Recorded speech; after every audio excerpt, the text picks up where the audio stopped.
રહસ્યભૂત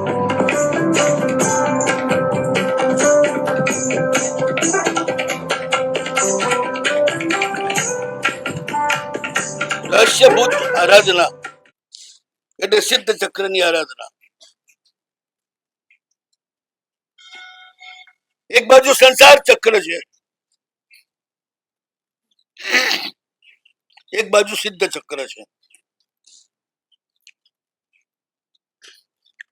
સંસાર ચક્રમાં પણ 9 છે.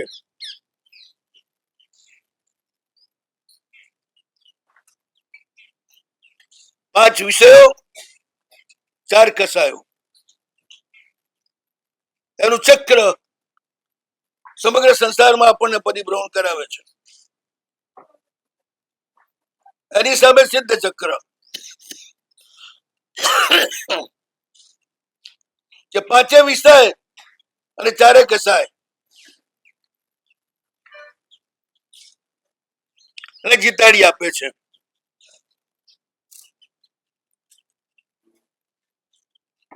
અરિહંતની આરાધના શબ્દના વિષયને જીતાડી આપે છે. સિદ્ધની આરાધના રૂપના વિષયને જીતાડી આપે છે. આચાર્યની આરાધના ગંધના વિષયને જીતાડી આપે છે. ઉપાધ્યાયની આરાધના શબ્દના વિષયને જીતાડી આપે છે. સાધુની આરાધના સ્પર્શેન્દ્રિયને જીતાડી આપે છે.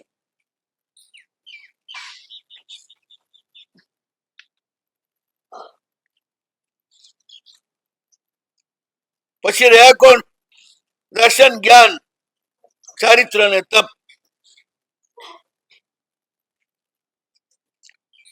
જ્ઞાનથી, દર્શનથી જીતાય લોભ, જ્ઞાનથી જીતાય માન,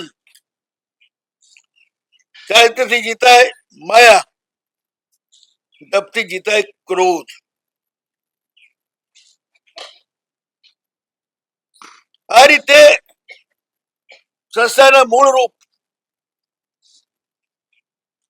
5 વિષય, 4 કસાય અને 9 પદની આરાધના સહેલાઈથી જીતી આપે.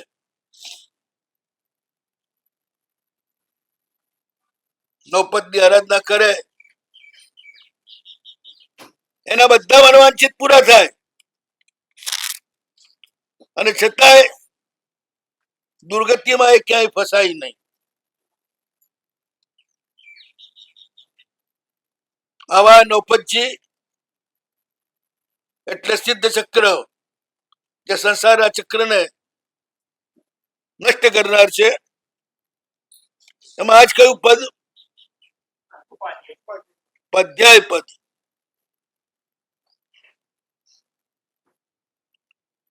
ઉપાધ્યાયનું વસ્તુ શું? તીર્થંકર પરમાત્મા માર્ગ. જવાનું ક્યાં? સિદ્ધ પરમાત્મા અવિનાશી એ પદમાં. શી રીતે જવાનું? આચાર દ્વારા. આચાર્ય શીખો કઈ રીતે? વિનય દ્વારા. વિનયથી જ આચાર શીખાય, વિનય સિવાય ના શીખાય.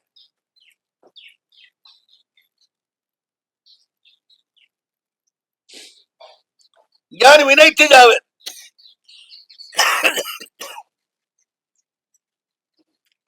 ગુરુ શબ્દથી જ્ઞાન આપે ને,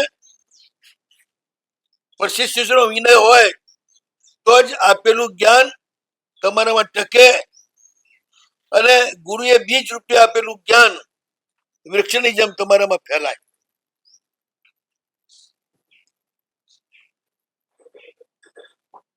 કોઈ વ્યક્તિ પોતે જાણતો હોય એટલું બોલીને શીખવાડી ના શકે,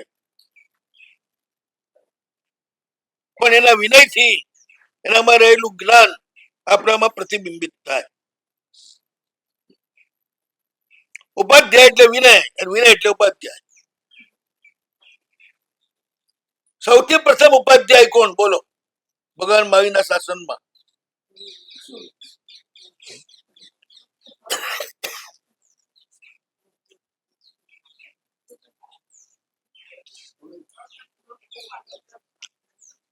ગૌતમ સ્વામી.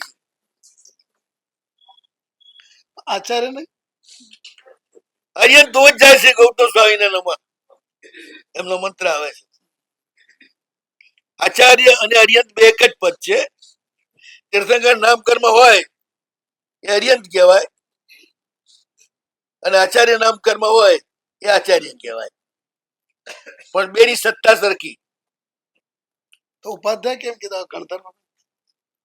તો ભગવાન આચાર્ય હોય, બીજા આચાર્ય હોય જ નહીં ને, પેલું ઉપાધ્યાય એટલે ઉપાધ્યાય. અરિયંત્ર ઉપાધ્યાય એક જ, ગૌતમ, બસ. બાકી કોઈ ભગવાનના ઉપાધ્યાય ગંધર સિવાય કોઈ નહીં. ગણધર બધાય ભગવાનના નિર્વાણ પછી આચાર્ય. આચાર્યના યુવરાજ કોણ કહેવાય? ગણધર. ઉપાધ્યાય. આચાર્ય જાય એટલે જેમ રાજા જાય યુવરાજ શું થાય? રાજા થાય. એવી રીતે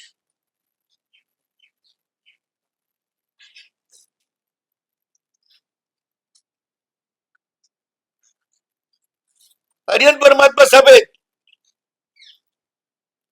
સિદ્ધ પરમાત્મા લાલ, આચાર્ય પીળા, અને ઉપાધ્યાય ગ્રીન. આચાર પાલનમાં બળ જોઈએ, લક્ષણા ખાઓ આચાર્યના. અને વિનય બુદ્ધિ માટે, અને બુદ્ધિને તીક્ષ્ણ કોણ કરે? મગ મગ. મગ ચલાવે પગ, પગે ચલાવે, માથું ચલાવે, મગ ચલાવે મગજ.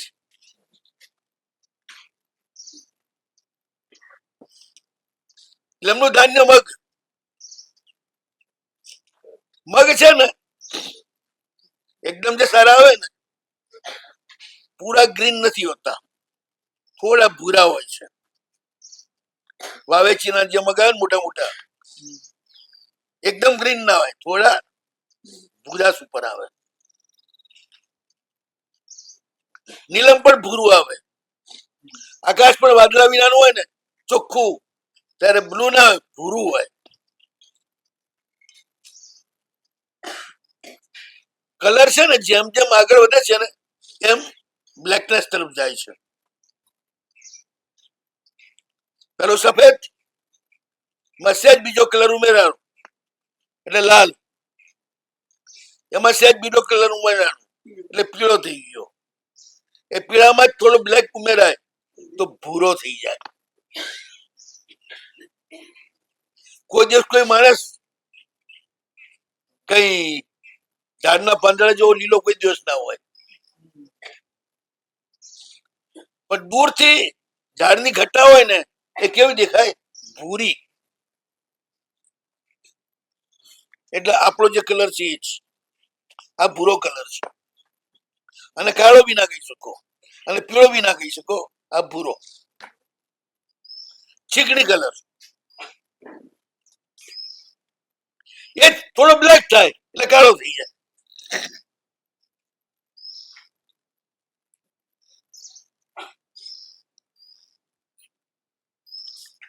આચાર્ય નો પીળો કલર, ઉપાધ્યાય નું બ્રાઉન, ભૂરો, અને સાધુ નો બ્લેક. ઉપાધ્યાય નો ગ્રહ કયો બોલો? આચાર્ય નો ગુરુ, ઉપાધ્યાય નો કયો? બુધ, બુદ્ધિ નો માલિક, જ્ઞાન નો માલિક. ઉપાધ્યાય શું કરે? ટીચર, ભણે બનાવે. કોલેજ છે ને એમાં સૌથી ઉપર કોણ હોય? ચાન્સેલર, એટલે અરિયન પરમાત્મા. પછી બીજા નંબરે કોણ હોય? પ્રિન્સિપાલ. એટલે આચાર્ય, જે માત્ર ટીચર ના હોય પણ શાસક હોય. અને એની નીચે કોણ હોય? પ્રિન્સિપાલ નીચે પ્રોફેસર, ઉપાધ્યાય એટલે પ્રોફેસર. એની નીચે કોણ હોય? લેક્ચરર એટલે પન્યાસ. રિયલમાં જે શાસન છે ને એ યુનિવર્સિટી છે. સાધુઓ જે છે સ્નાતક એટલે વિદ્યાર્થી છે, ઉપાધ્યાય પ્રોફેસર છે, આચાર્ય પ્રિન્સિપાલ છે.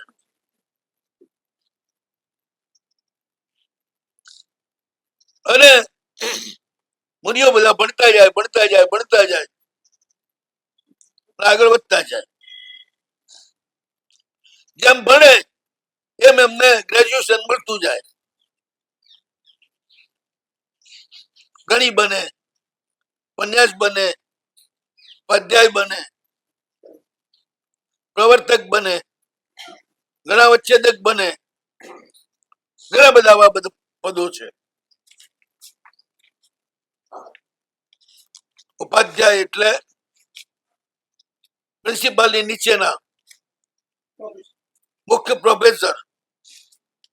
પ્રિન્સિપાલ ના હોય ત્યારે એમની ફરજ બજાવે.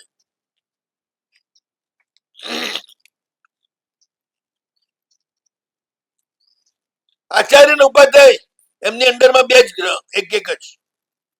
આચાર્ય નો ગુરુ અને ઉપાધ્યાય નું બુદ્ધ. બંને વિદ્યા અને સદાચાર એના માલિક.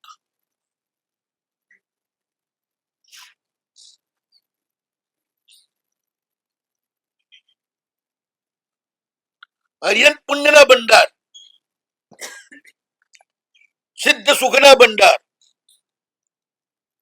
આચાર્ય આચારના ભંડાર અને ઉપાધ્યાય વિનયના ભંડાર.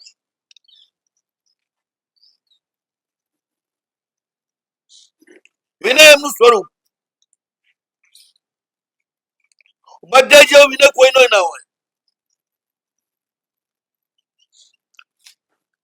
વિનયમાં શિરોમણી કોણ કહેવાય? ગૌતમ સ્વામી. વિનયના કારણે જ પ્રભુની જે શક્તિ છે એ પ્રભુ કરતા વધારે એમનામાં પ્રગતિ.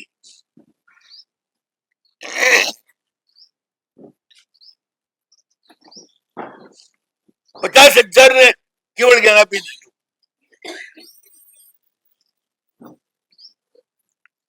ભગવાને કેટલાને આપ્યું?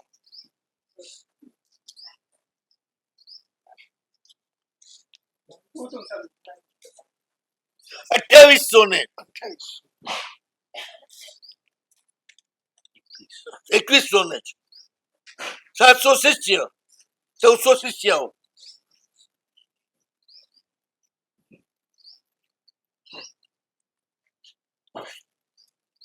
અને ગૌતમ સ્વામી કેટલાને આપ્યું? 50,000.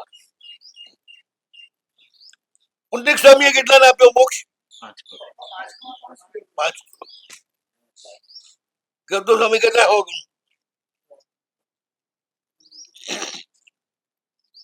સૂર્ય મંત્રમાં છે ને આ બંનેને ધ્યેય તરીકે રાખ્યા આચાર્યો, ગૌતમ સ્વામી ને અને પુંડરીક સ્વામી.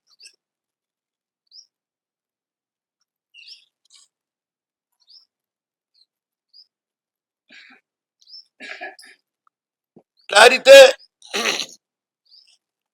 ઉપાધ્યાય પદ પંચપરમેષ્ઠીમાં ચોથું પદ, એમાંથી જ આચાર્ય આવે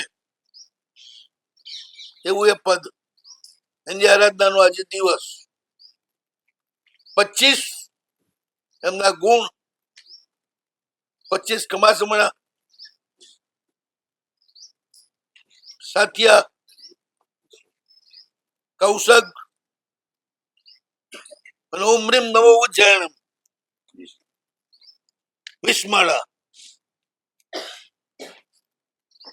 એ રીતે ઉપાધ્યાય પદની આરાધનાનો દિવસ અને આ રીતે એની આરાધના કરવી.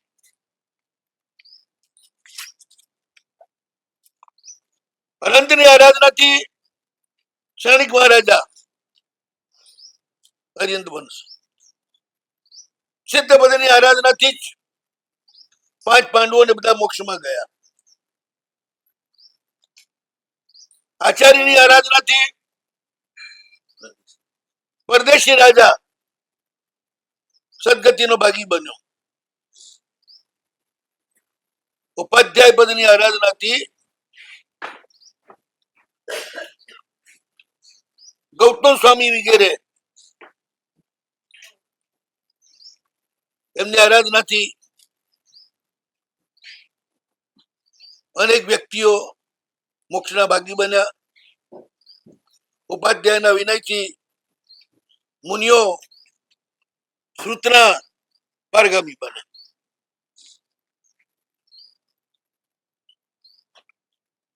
ઉપાધ્યાયની આરાધનાથી પણ જેમ સરસ્વતીની આરાધનાથી બુદ્ધિ ઉઘડે ને, ઉપાધ્યાયની આરાધનાથી પણ બુદ્ધિ ઉઘડે.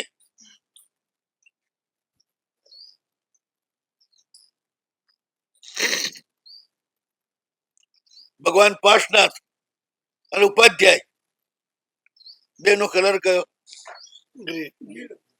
નીલ એટલે ભૂરો.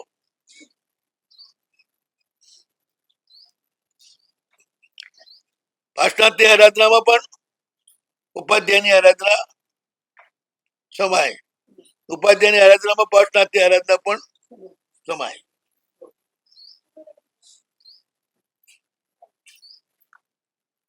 ભગવાન પાર્શનાથનું ચરિત્ર શંકરેશ્વર દાદાની નિશ્રામાં છીએ એટલે આપણે ચોમાસું શરૂ થયું ત્યારથી ચાલે છે.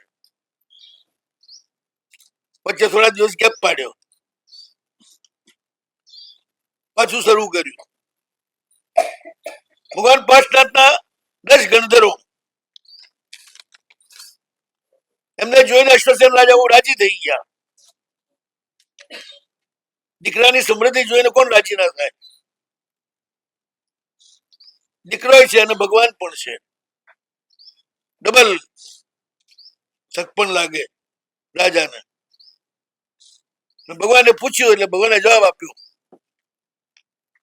એમાં આખી શુભદત્ત ગણધરની પૂર્વભાવની વાત પરમાત્માએ શરૂ કરી. ભગવાન પોતાના શિષ્યની ઓળખાણ આપે એ વાત જ કેટલી અદભુત છે. કેટલું એમનું પુણ્ય કે પ્રભુના મોઢે એમના ગુણ વર્ણવાય.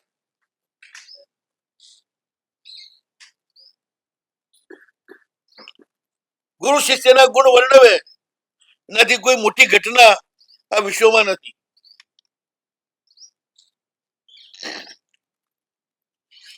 ભગવાન ભક્તને યાદ કરે એનાથી મોટી ઘટના કોઈ દુનિયામાં નથી.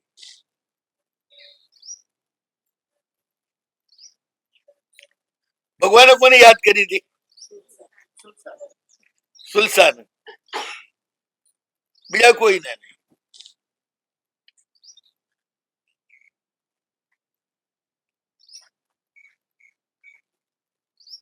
કેટલી ભાગ્યશાળી હશે સુલસા. એક બીજું બી સૂચન કરે છે.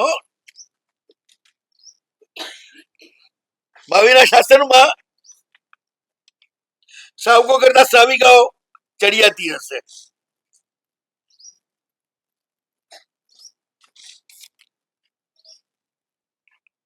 શાસનના સંચાલનમાં પડદા પાછળ સાવિકાઓનો બહુ મોટો ભાગ હશે. નવી સાવિકાઓ પૂર્વ શાસનમાં ઘણી થઈ ગઈ.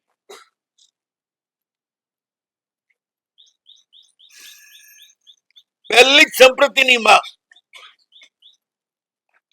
દિગ્વિજય કરીને સંપ્રતિ આવ્યો. માં ખૂણામાં ઉદાસ બેઠી હતી.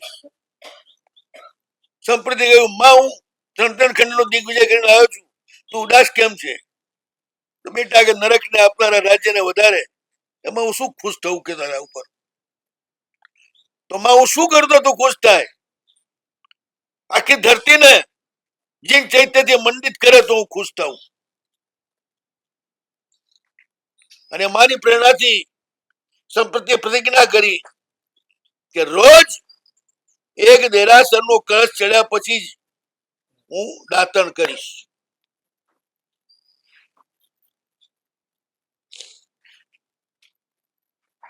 એક માએ 1.25 લાખ જીન મંદિર અને 1.25 કરોડ જીન પ્રતિમા એના સર્જનમાં એક માએ ભાગ ભજવ્યો. શ્રાવી ગાય આર્યરક્ષિત સુરી એમની માએ જ એમને યુગ પ્રધાન પદ સુધી પહોંચાડ્યા. હરિભદ્ર સુરી એક સાધ્વી ભગવતીએ જ એક નાસ્તિક બ્રાહ્મણ માંથી એમને પરમાત્માના પરમ ભક્ત આચાર્ય તરીકે સર્જિત કર્યા.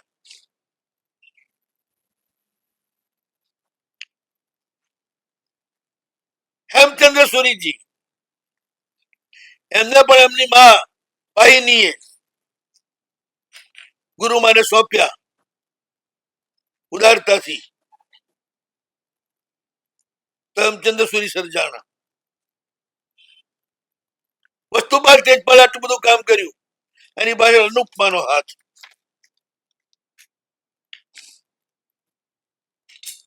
યશો વિજય મહારાજ મળ્યા એ પણ એમની માના સંસ્કારથી.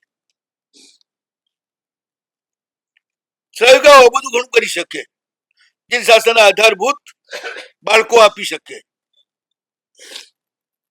શાસનને.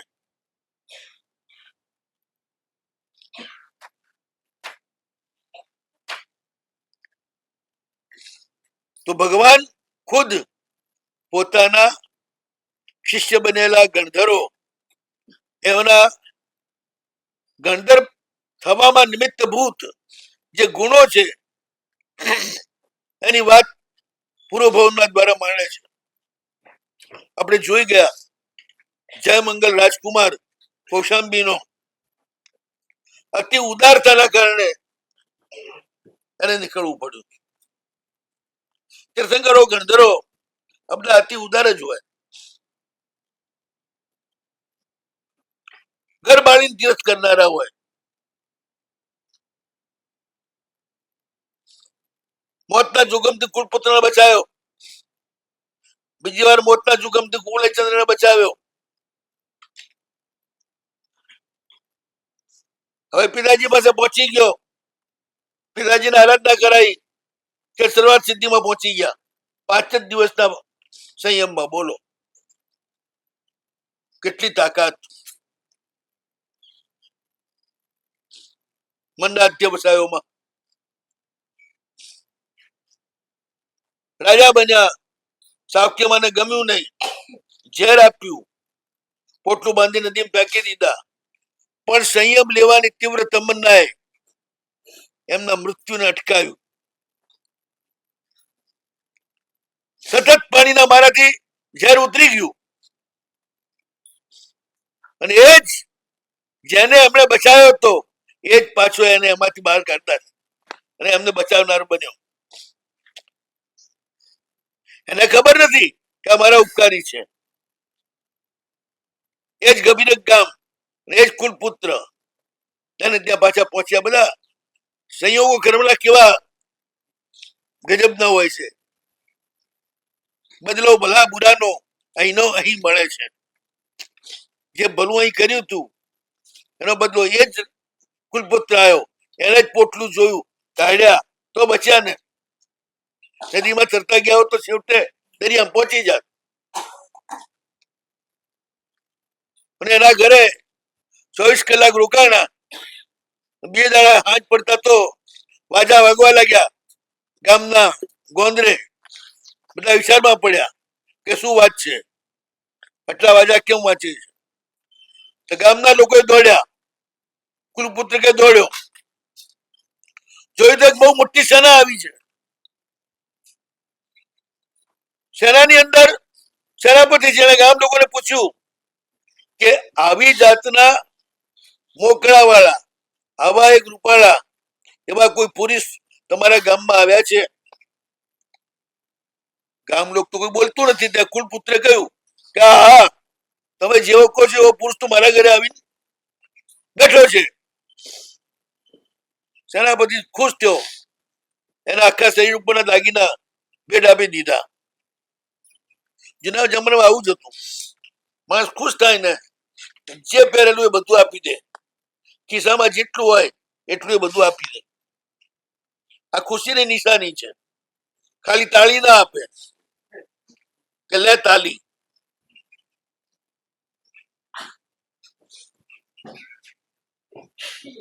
વસ્તુપાલ ને તેજપાલ શત્રુંજય યાત્રા કરવા ગયા.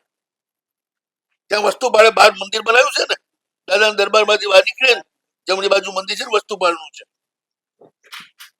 પ્રતિષ્ઠા થઈ, બહુ ખુશ થઈ ગયા બધા. એમાં જેના શરીર પર જે હતું એ ચડાયું.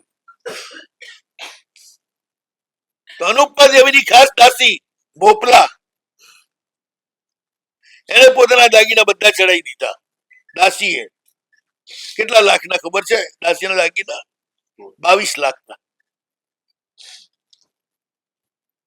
હવે ભોપલા દાસી 22 લાખના દાગીના ચડાયા હશે, તો અનુપમાએ કેટલા ચડાયા હશે?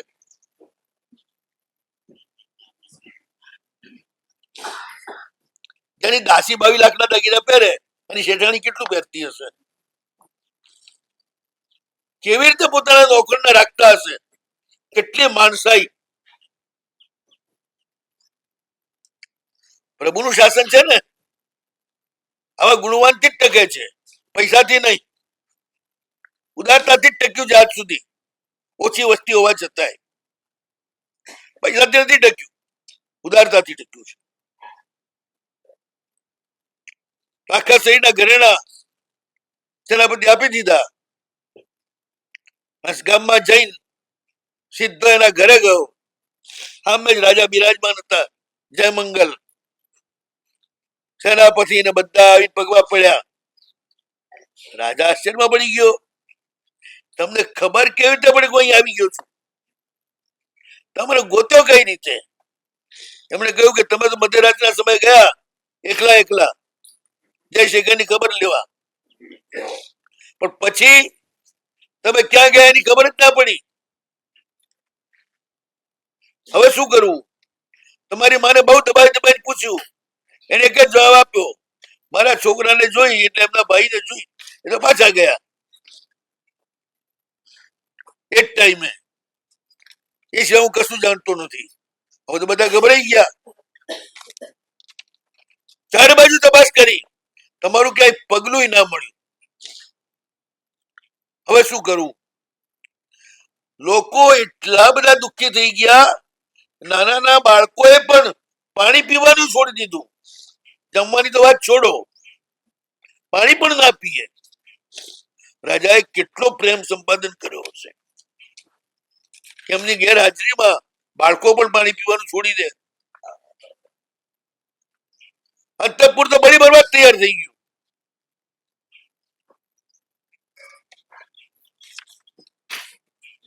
કેટલા લોકો સ્વયં મરવા અને બળી મરવા તૈયાર થઈ ગયા.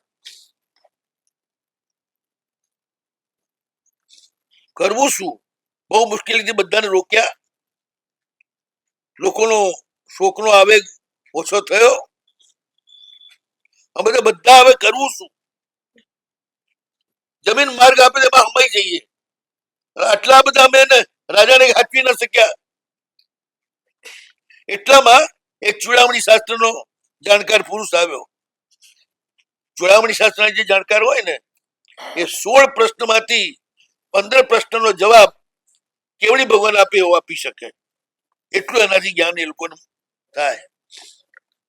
તો એ આવ્યા એટલે અમે એમને પૂછ્યું કે જવાબ આપો, શું વાત છે?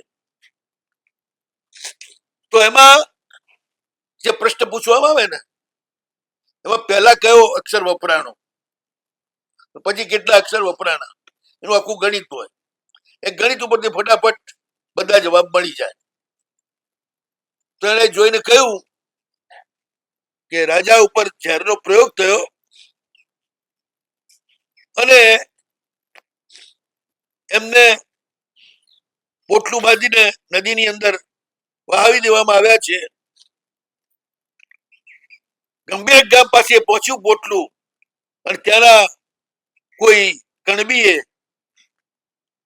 રાજાને આમાંથી છૂટા કરી બહાર કાઢ્યા છે, અને ગામમાં એના ઘરે રાજા રોકાયેલા છે. આ વાત એને અમને ચોડામણીમાં જોઈને બતાવી. પછી તો અમે એનું સન્માન કરી ત્યાંથી કર્યું પ્રયાણ.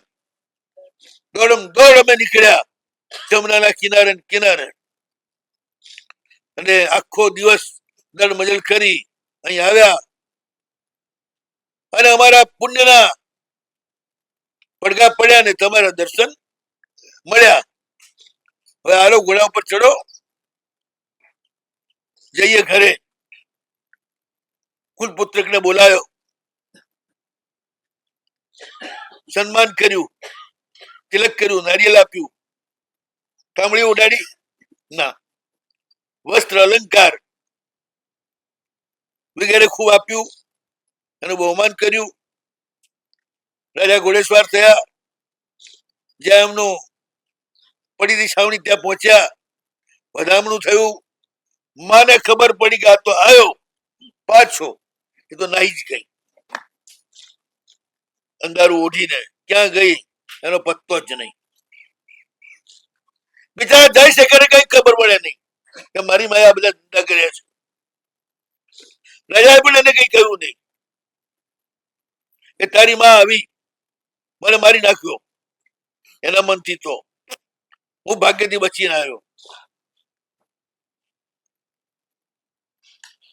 પણ જયારે ખબર પડી કે માં નાસી ગઈ છે, એટલે રાજાને થયું નિશ્ચય જ કે નક્કી મારી માએ જ આ બધી ગરબડ કરી છે, નહીં તો ભાગી જાય શા માટે.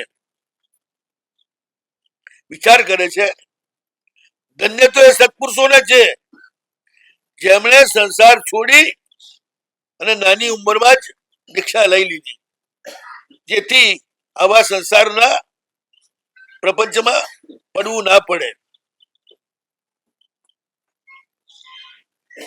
અગર મારી માએ મને આ રીતે ઝેર આપ્યું અને હું મરી જાત તો પંચ નમસ્કાર પણ મને મળત નહીં, નવકાર પણ, તો મારી કેવી ખરાબ હાલત થાત. હવે પોતાના આત્માને કહે છે, હે પાપી જીવ, આવું આ રાજ્ય, એમાં હવે શું તું રાજી થાય છે? જલ્દી તું આ છોડ ઘર, બીજી વાત નથી. એ સનત કુમાર વગેરે મહાપુરુષો જેમણે ભર જવાનીમાં આખું આખું ચક્રવર્તી પદ છોડી દીધું, એની સંપદા છોડી દીધી. ખરેખર જાણવા છતાં અજાણ્યા થઈ અને જે આ સંસારને છોડતા નથી, એ આશ્ચર્ય છે કે બળબડતી આગની અંદર એ લોકો આમે ચાલીને દોડવા જાય છે. આપણા રાજા પડી ગયા છે શુભ ચિંતનમાં. ત્યાં પ્રતિહારી આવીને વિનંતી કરી કે પ્રભુ, આપણા સહસ્રામ્ર વનની અંદર સમંત ભદ્ર નામના આચાર્ય ભગવાન પધાર્યા છે. નગરમાં પહોંચ્યા પછીની વાત છે. રાજા ખુશ ખુશ થઈ ગયા, ઇનામ આપ્યું, ગુરુમાની પાસે ગયા, વંદન કર્યું. ગુરુમાને જે પૂછ્યું કે મહારાજ, તમારા શ્રાવક ધર્મ બરોબર ચાલી રહ્યો છે? દેવ પૂજા, દેવ વંદન,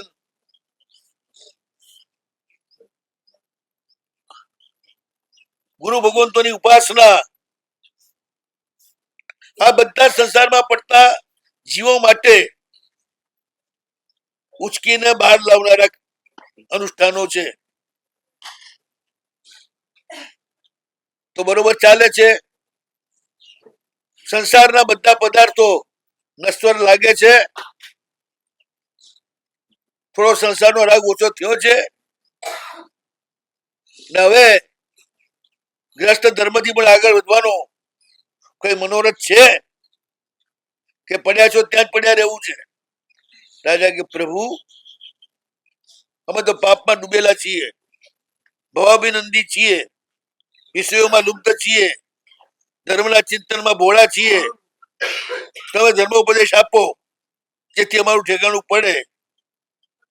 ત્યારે ગુરુ મહારાજે બહુ વિસ્તારથી સાધુનો ધર્મ કેવો હોય એ બધું સમજાવ્યું.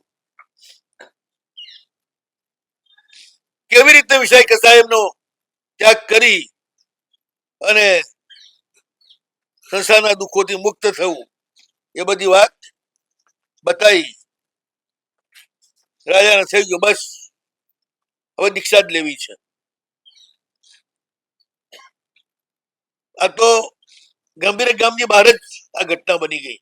ગુરુમાં જ મળી ગયા.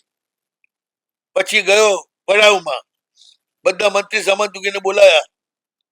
એમની સામે જ કઈ પણ પ્રસ્તાવ ના કર્યા વિના જયશેખરને રાજ્યપદ ઉપર બેહાડી દીધો, અભિષેક કરી દીધો.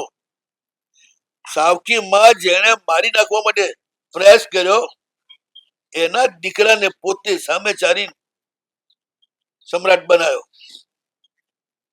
જાણે કોઈ દુર્ભાવ એમના મનમાં નથી.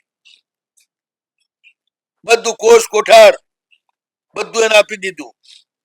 લોકોની સાથે ક્ષમાપણા કરી લીધી. દીન અનાથને જે માંગ્યું આપી દીધું. અને પછી સારા દિવસે સમંત ભદ્ર શ્રી મહારાજ એમની પાસે જઈ અને જે શુભ મુહૂર્ત હતું ગુરુ મહારાજે જોયેલું એમાં દીક્ષા લીધી. જે વ્યક્તિ પરોપકારી હોય ને એને ટેન્શન ના હોય, અને ટેન્શન ના હોય ને એની અક્કલ ક્યારે બુદ્ધિ ના થાય, બુદ્ધિ ઓછી ના થાય. સંસારના માથે લઈને જીવે હોય ને એની બુદ્ધિ ઓછી થઈ જાય. સંસારના પગમાં રાખીને જીવે હોય ને એને ક્યારે બુદ્ધિ ઓછી ના થાય. બહુ બુદ્ધિ હોવાના કારણે થોડા સમયમાં દ્વાસાંગી ભણી ગયા. ગુરુકુળમાં નિશ્ચલ ચિત્તવાળા બની ગયા. એમ કરતા કરતા ગીતાર્થ થઈ ગયા. અપ્રતિબદ્ધ વિહરવા લાગ્યા. ગુરુમાની આજ્ઞા લઈને થોડાક સાધુઓની સાથે ગર્જનપુર નગરમાં ગયા, જ્યાં કુલે ચંદ્ર હજી મારા ભાઈ કેમ ના આવ્યા રાહ જોઈ રહ્યો છે. ત્યાં પહોંચ્યા, ચંપક ઉદ્યાનમાં ઠેર્યા. કુલે ચંદ્રને ખબર મળી ગયા તો મહારાજ થઈ ગયા, તો સાધુ થઈ ગયા છે મારા ભાગીદાર. તો ગોળચંદ્ર રાજા વંદન કરવા આવ્યા. આનંદ આનંદ થઈ રહ્યો છે. હર્ષના આંસુ એમની આંખમાંથી વહી રહ્યા છે. અને પછી કહેવા લાગ્યો કે પ્રભુ આમ કરવું તમને શોભે? મને છોડી દીક્ષા લઈ લીધી અને આ રીતે તમે ખબર ના આપ્યા મને દીક્ષા લઈ લીધી. વિચારવા લાગ્યા. પહેલેથી આપણે નક્કી હતું કે આપણે સાથે જ દીક્ષા લઈશું, સદગુરુનો સેવા કરશું, નિર્મલ ધર્મ કરશું. અમને અનાથને મૂકીને કેમ ગયા હવે તમે?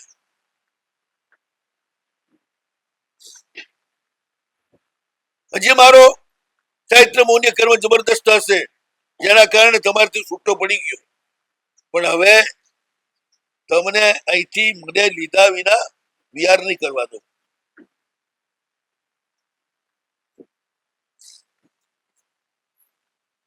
જય મંગલ રાજર્ષિએ કહ્યું, મારો અપરાધ શું છે? દરેક વ્યક્તિ પોતાના કર્મ અનુસાર વર્તે છે. મારે પણ મારા કર્મે મને રસ્તો આપ્યો અને હું નીકળી ગયો. આમાં કશું ચાલે નહીં. હવે તું પણ તારી જે ઈચ્છા છે એમાં કોઈ પણ વિઘ્ન ના આવે તો વર્ત. હું એટલા માટે જ ગુરુની આજ્ઞા લઈને આવ્યો છું. વાયદો આપ્યો છે નિભાવ તો પડશે જ ને. વાયદો નિભાવવા આવ્યો છું. પેલા બહુ સરસ ગયો ઘરે, જમાલી નામના દીકરાને બેહાડી દીધું રાજ ઉપર. કરી દીધી એનું અભિષેક, આવી ગયો જય મંગલ મુનિ પાસે, લઈ લીધી દીક્ષા. વાર શું થોડું કે બહુ બધાને મનાવન પૂછવા જવાનું હોય, મરવા માટે મનાવન પૂછવા જવાનું હોય તો દીક્ષા માટે જ મનાવન પૂછવું. જેને કોઈ જવાબદારી નથી, કાલે જ આવ્યું તું ને, જેને જવાબદારી છે, તમારે જવાથી બીજા ઘણાને સમાધિ ટાઈમ હોય તો એટલો ટાઈમ દીક્ષામાં વિલંબ કરવો પડે. પણ જો બધા વ્યવસ્થિત હોય તો પછી પરિપક્વ ઉંમરની વ્યક્તિ હોય તો કોઈ દીક્ષામાં વિલંબ કરાય જ નહીં. લઈ લીધી દીક્ષા, બહુ જ ઊંચું ચારિત્ર બારવા લાગ્યા. વિચાર કરતા કરતા હસ્તિનાપુર નગરમાં પહોંચ્યા. ત્યાં આગળ વેદીય કર્મના ઉદયથી કુવલચંદ્ર રાજર્ષિને ભયંકર જ્વર, તાવ ઉપડ્યો. શરીર હાડપિંજર બની ગયું. આવશ્યકાની ક્રિયા કરવામાં પણ નિર્બળ બની ગયા. સૂત્રનો પાઠ કરવો, સ્વાધ્યાય કરવો, એમાં પણ અસમર્થ બની ગયા. પછી એમણે વિચાર કર્યો કે આ શરીર જ્યાં સુધી સંયમની ક્રિયામાં સમર્થ હોય ત્યાં સુધી એને હાચવવાનું, એ અસમર્થ થાય તો પછી એને ઠેકાણે પાડી દેવાનું. ક્ષણ ભંગુર એવા શરીરને બહુ સાચવવાની જરૂર નથી. જ્યાં સુધી ધર્મ થાય ત્યાં સુધી સાચવવાનું. જય મંગળ મુનિ પાસે જઈને કહ્યું કે હવે આ શરીર કામ કરતું નથી, મારે એને પોષવું નથી, મને બસ સંધારા દીક્ષા એટલે મને અંતિમ અનશન કરાવો. ગુરુ મહારાજે સરસ મુહૂર્ત જોયું, આખા સંઘની સામે દાણ મંડાવી અને એમને પછખાણ આપ્યું, ચારે પ્રકારના હાર. અને પછી આ મળેલું સંયમ એના દ્વારા રાધાવેદની જેમ આત્માનો કલ્યાણની પ્રાપ્તિનો વેદ કરવાનો છે એવી વાત સમજાવતા ગયા.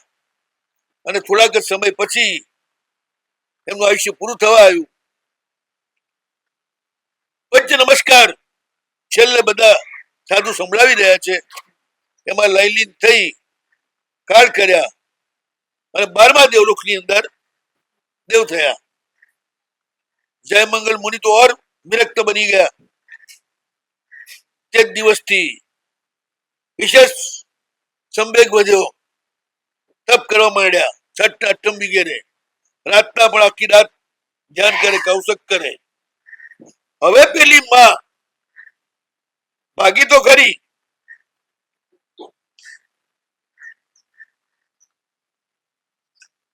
કારણ કે છોકરો એના પર વિરક્ત થઈ ગયો હતો. ખબર પડી એટલે એ ભાગતી ભાગતી ભાગતી ભાગતી ભૂખ અને તરસથી પીડાતી કોઈક આશ્રમમાં પહોંચી. તાપસો એ જોઈ અને કંદ મૂળ ફળ વગેરે આપ્યા એટલે બચી ગઈ. પછી વૈરાગ્યથી એને તાપસી વ્રત લીધું અને કંદમૂળ વગેરે ખાઈ અને શરીર ચલાવે છે, કારણ કે બાબાઓનું તે રીતે હોય.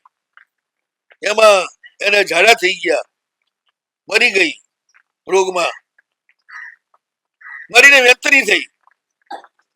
અને જય મંગલ મુનિને જોયા ને ભયંકર વૈર જાગ્યું. આગલા ભાવમાં નિષ્કારણ જે વૈર કર્યું હતું ને એ કારણ તો હતું જ નહીં. જય મંગળે કોઈને તકલીફ આપી નથી, કોઈ પીડા આપી નથી. એને જ મનને મનથી એને દુશ્મન માન્યો હતો. એ વૈર જાગ્યું એટલે વિભંગ જ્ઞાનથી એમને મુનિ સ્વરૂપમાં જોઈ અને આજ તો બસ એને મારીને જ છોડું એમ કહીને આવી રાજર્ષિ પાસે ભયંકર ઉપસર્ગો કરવા લાગી. ભયંકર વેતાલ રાક્ષસ આ બનીને આવી. પછી હિમના કન્યા વરસાવવા લાગી ભયંકર પવન સાથે. આખું શરીર ઠરીને ઠીકરું થઈ જાય. મોટા મોટા નાગ વિખુરવ્યા અને આવીને લખવા લાગ્યા. આખી રાત એના ઉપસર્ગો ચાલ્યા. પણ જય મંગલ મુનિ જરાય ધર્મ ધ્યાનથી ચાલ્યા નહીં. છેવટે એને વિચાર કર્યો, હવે તો ઉપાડીને નાખું દરિયામાં, તો ડૂબીને એમાં ગુંગળાઈ મરી જાય. એને આ વિચાર કર્યો અને 12મા દેવલોકમાં કુવલય ચંદ્રદેવે ઉપયોગ મૂક્યો અને ખ્યાલ આવ્યો સીધા એક ક્ષણ વારમાં જ્યાં મુનિરાજ છે ત્યાં આવ્યા. જબરદસ્ત ક્રોધથી કંપના શરીર વાળા એ 12મા દેવલોકના દેવે એ વ્યંતની કટ પૂતના એને ખૂબ જ ફટકારી અને કાઢી મૂકી. મુનિને બચાવી લીધા દરિયામાં ફેંકતા પહેલા. 3 પ્રદક્ષિણા આપી, પગમાં પડ્યો. સાધુ પણ જયારે સવારે સૂર્ય ઉગ્યો ત્યારે પોતાનો કાયસર્ગ પારે છે અને પછી આરામથી બેઠા ને પાછો દેવતાએ વંદન કર્યું. સાધુએ કહ્યું કે ભાઈ તું કોણ છે? શા માટે આની બાપડીને હેરાન કરી? મારા કેટલા બધા કર્મ ખપાવી રહી હતી, એ મારી સહાયક ક્યાં હતી? તે કેમ એને આટલી બધી ફટકારી? ખરેખર તો મને કર્મ ક્ષેમે સહાય કરે એનું તો સન્માન કરવું જોઈએ ને. આ મુનિની પરિણતિ. દેવ કે વાત મારી સાચી છે, પણ તમારા જેવા ઉત્તમ આત્મા એના આટલા બધા ઉપસર્ગ કરી અને ભયંકર સંસાર ઉભો કરે અને સંસારમાં ડૂબી જાય, એની પણ તો દયા કરવી પડે ને. એની દયા માટે જ મેં એને બગાડી મૂકી છે. તમારા ઉપસર્ગથી કઈ મારે લેવા દેવા નથી. તમારા જેને કહું કર્મ ખપવા હોય એટલે ખપવા જ જોઈએ, મને કઈ વાંધો નથી.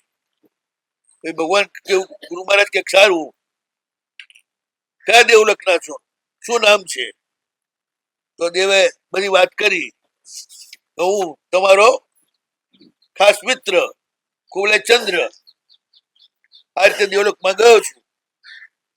હવે કહેવાયા ઉપસર્ગ થયો ને એટલે ટાઈમ આવી ગયા, નહીં તો કહેવા નતા આયા કે તમારી કૃપાથી, સંયમની કૃપાથી દેવલોકમાં ગયો છું. દેવલોકમાં જવું બહુ અઘરું છે, એમ આવે કરે નહીં. મોટું કારણ હોય તો આવી જાય. પછી થોડી વાર ઉપાસના કરી, નૃત્ય બતાડી અને પૂરે ચંદ્ર રવાના થઈ ગયા. મહારાજે જોયું કે હવે મારું આયુષ્ય પૂરું થવાયું છે. પહોંચ્યા સમેત શિખર ઉપર. ત્યાં જઈ અને અનશન કર્યું. જય મંગલ મુનિએ કાળ કરી અને જે સર્વાત સિદ્ધમાં અનુત્તર વિમાનમાં જે 4 વિમાન છે, જય વિજય જયંત અને અપરાજિત, જયંત નામના વિમાનમાં 31 સાગરોપમના આયુષ્ય વાળા દેવ થયા અને ત્યાં 31 સાગરોપમ સુધી પરમ સુખના અનુભવ કરી આ જંબુદ્વીપમાં દક્ષિણ ભરતાર્ધમાં શ્યામપુરી નગરીમાં ધનંજય રાજા, લીલાવતી રાણી એને ત્યાં ઉત્તમ સ્વપ્નથી સૂચના કરી અને પુત્ર રૂપે જન્મ્યા. મોટા થયા 12 દિવસના. શુભદત્ત એનું નામ આપ્યું. માતા પિતાએ પૂર્વ જન્મની આરાધનાના કારણે જ આ ભાવમાં પણ જબરદસ્ત નિર્મળ પ્રજ્ઞાનો પ્રકર્ષ. થોડા સમયમાં જ બધું બની ગયા સંસારનું, બધી કળાઓ. યુવાન થયા. જરાય ઈચ્છા નથી એની લગ્નની, પણ મા બાપે પરણાયા. પછી સંભૂતિ મુનિનો સત્સંગ થયો. એની પાસે એમણે 12 વ્રત મૂળ શ્રાવક ધર્મનો સ્વીકાર કર્યો. બરોબર એની આરાધનામાં તત્પર રહે છે. એમ કેટલાક વર્ષ જતા રહ્યા. એમાં માતા પિતા પરલોક જતા રહ્યા. એનો વિરહ કોઈ રીતે સહન થાય નહીં. બહુ દુઃખી થઈ ગયા. ઘર એમને મસાણ જેવું લાગે છે. ભાઈઓ બધા જેલર જેવા લાગે છે અને પત્નીનો પ્રેમ એ ક્ષય રોગ જેવો લાગે છે અને ભોગ એમને નાગની ફળા જેવા લાગે છે. એવાય ઘર છોડી કેટલાક દોસ્તની સાથે કોઈને કહ્યા વિના નગરીમાંથી નીકળી ગયા. ફરતા ફરતા એ આશ્રમ પદ ઉદ્યાનની પાસે આવ્યા. ત્યાં એમણે સાંભળ્યું કે ભગવાન પાર્શનાથ એટલે મને કેવળ જ્ઞાન થયું છે અને દેવતાઓ આવેલા છે અને આ રીતે આખું આકાશ જે છે એ બધા દેવના વિમાનોથી છવાયેલું જોઈ એને થયું શું વાત છે આ, દેવતાના મોઢેથી સાંભળ્યું કે ભગવાનને કેવળ જ્ઞાન થયું છે ને સીધો અહીંયા આવ્યો પહેલી દેશનામાં આવતા વેતા જે દેશના નથી થઈ.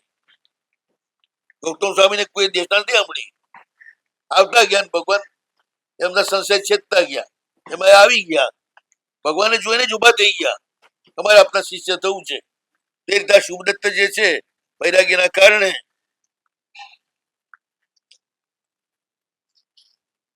સંયમ નો સ્વીકાર કર્યો અને આગલા ભવનું મતિસ્મૃત જ્ઞાનાવરણ દૂર થયેલું હતું એટલે ક્ષણવારમાં જ મારો શબ્દ સાંભળ્યો, 14 પૂરની રચના કરી અને મહાત્મા મારો પ્રથમ ગણધર બન્યો. આ વાત પૂરી રાજા અશ્વસેને સાંભળી બહુ પ્રસન્નતાથી, અને એ રીતે પ્રથમ ગણધર એમનો આત્મા આગલા ભાવમાં કેટલો બધો પરોપકારી, કેટલો ઉદાર, એમને ગણધર થોડા થાય છે. આવી જેનામાં યોગ્યતા હોય એ જ ગણધર થાય છે. હવે પ્રથમ ગણધરની વાત પૂરી થઈ, બીજા ગણધરની વાત કાલથી શરૂ કરશું. બધા આવા જ છે, પારકાની પીડા ભોગવનારા ગણધરના આત્માઓ અને બધાનું ભલું કરનારા વિરક્ત. આપણે પણ આવા બધા ઉત્તમ પુરુષોની વાત સાંભળી આપણાઓ પણ થોડુંક એવા સંસ્કારો ઉતરે.